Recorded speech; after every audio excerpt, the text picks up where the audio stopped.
Subscribe कीजिए दोस्तों हमारे चैनल को। नोटिफिकेशन पाने के लिए बेल आइकन को प्रेस कीजिए।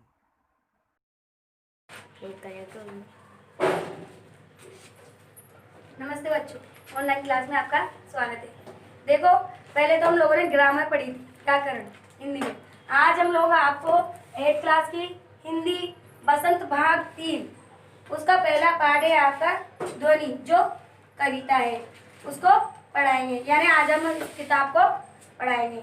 तो इस किताब को देखो आप, इसमें यह श्री सूर्यकांत त्रिपाठी के द्वारा लिखी गई कविता है। सूर्यकांत त्रिपाठी को हम निराला भी कहते हैं।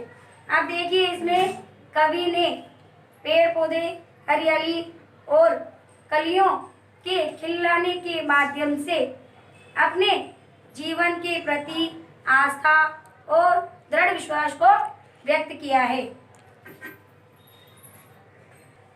आज हम सूर्यकांत त्रिपाठी के द्वारा रचित कविता, जो आपके पहला लेसन है ध्वनि, उसको हम पढ़ेंगे।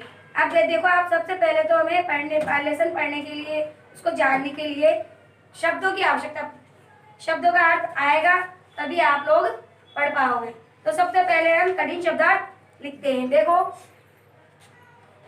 पहला है आपका मृदुल। मृदुल का मतलब होता है कोमल।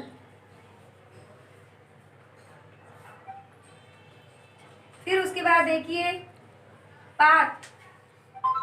पात का अर्थ होता है पत्ते।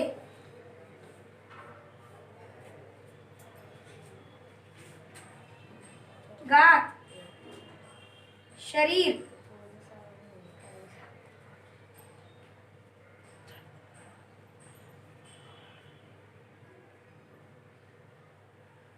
प्रत्युष्ट,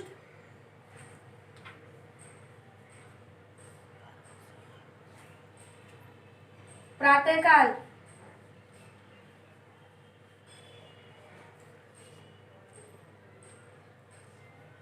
मनोहर,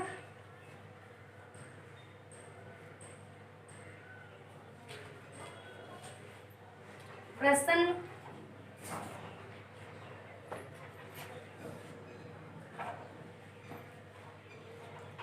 इसके बाद देखिए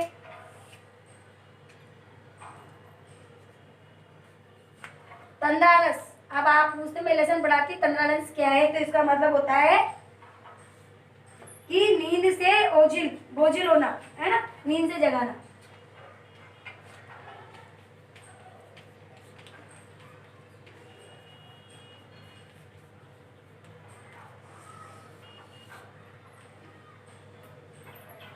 लालसा,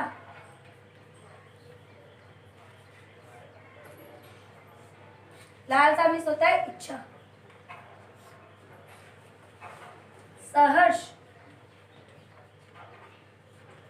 खुशी।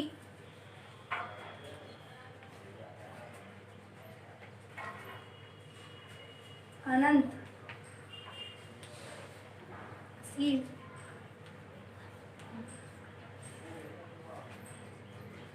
ठीक है, पहले आप ये शब्दार्थ लिख लो, इनको नोट करो। देखो, अभी ये श्री सूर्यकांत त्रिपाठी के द्वारा रचित यह कविता ध्वनि, जो हम आज पढ़ते हैं।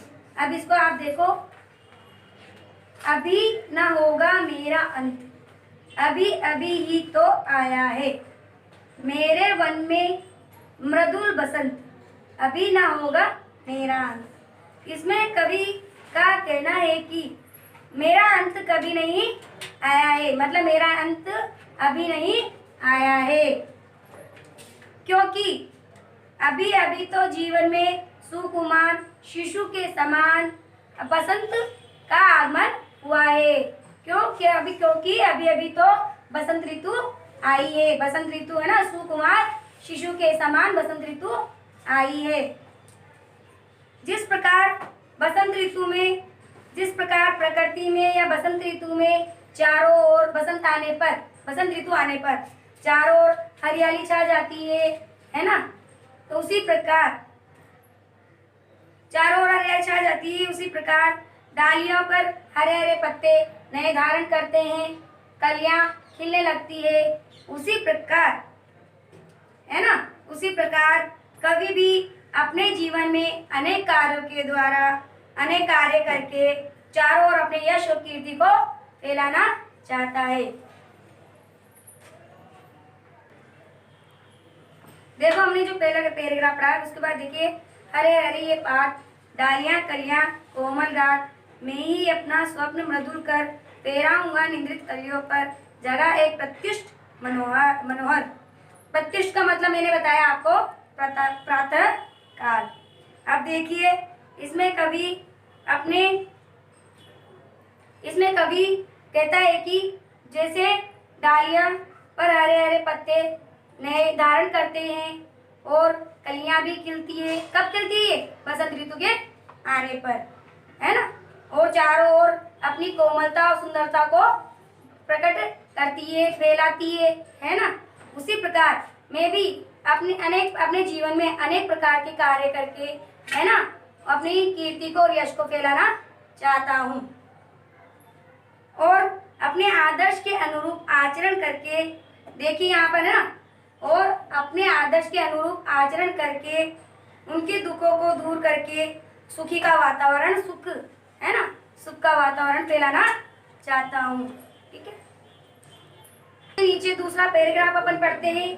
पुष्प से तंद्रालस लालसा खींच लूंगा मैं, अपने नव जीवन का अमृत सहर्ष सींच दूंगा मैं।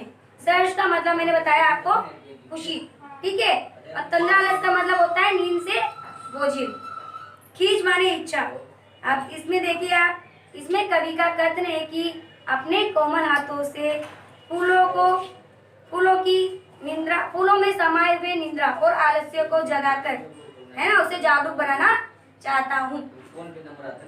मतलब जैसे फूलों में जो आलस्य है, उसकी निद्रा से उसको जगाकर उसको जागरूक बनाना चाहता हूँ। उसी के साथ कवि भी अपने जीवन की नई शक्ति के साथ साथ आगे बढ़ना चाहता है। ठीक है, द्वार लिखा दूंगा फिर उनको, हे मेरे वे अनंत, जहाँ अनंत अभी ना होगा मेरा अंत।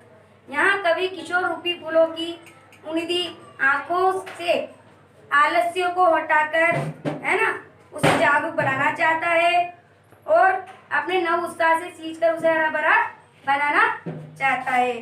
ठीक है, देखो यहाँ पर जैसे कवि प्रकृति के माध्यम से जीवन में अनेक कार्य को की ओर बढ़कर सफलता को प्राप्त करना चाहता है। मतलब अनेक कार्य करके, अच्छा ना, उनके अनेक कार्य करके उन्हें सफलता की ओर प्राप्त करना चाहता है, बढ़ाना चाहता है। किशोर रूपी फूल में समाये हुए आलस्य को छीनकर उन्हें लंबे समय तक खिला देखना चाहता है, जिससे वह अनंत काल तक अपनी आभा को बिखेरना चाहता है। मतलब लंबे समय तक उनको खिलाना चाहता है, जिससे वह अनंत तक, मतलब लंबे समय तक उनको खिलाना चाहता है। उसी प्रकार वह अपने लंबे समय तक, उसी प्रकार वह अपने जीवन में लंबे समय तक अपने यश और कीर्ति को भी फैलाना चाहता है। ठीक है,